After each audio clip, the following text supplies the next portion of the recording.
நடக்கட்டும், நல்லது. இவங்கெல்லாம் வந்துட்டு நாட்டுக்கு ஒரு கேடு, வீட்டுக்கு ஒரு கேடு. இவங்க வந்து இவங்கெல்லாம் நல்லா இருக்கணும், நல்லா இருக்கிறத பத்திலாம் எனக்கு கவலையே இல்ல.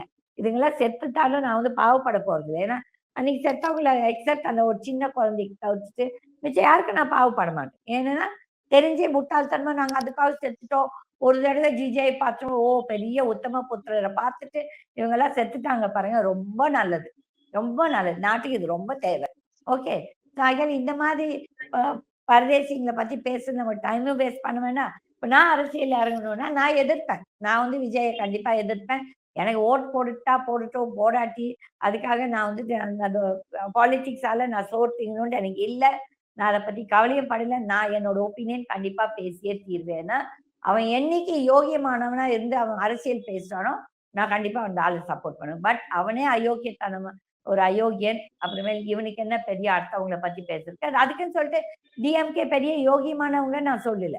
அவங்களும் அயோக்கியம். பட் அங்க போயி இவன் போய் டிஎம்கே பத்தி பேசுறான். அங்க பிஜேபி, என்ஆர் காங்கிரஸ் நடத்துது.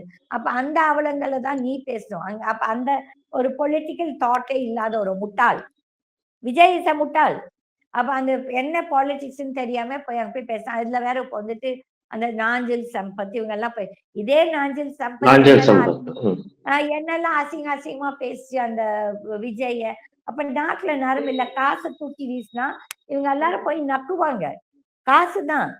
பாருங்க இந்த மணி, வைட்டமின் எம் அந்த எம்ம தூக்கி வீசினா எல்லாருமே ஓடி போய் நக்குவாங்க. ஸோ இவங்களுக்கெல்லாம் இவனுங்கெல்லாம் ஒரு தரம் கெட்டவங்க. இவங்களோட அரசியல் நம்ம கேட்டுட்டு நம்ம இது பண்ணணும்னா நம்மளோட முட்டாள்தனம். மாற்றங்கள் வரும். கண்டிப்பா ஏதோ ஒரு அதிசயம் நடக்கும் நான் எதிர்பார்க்கிறேன்.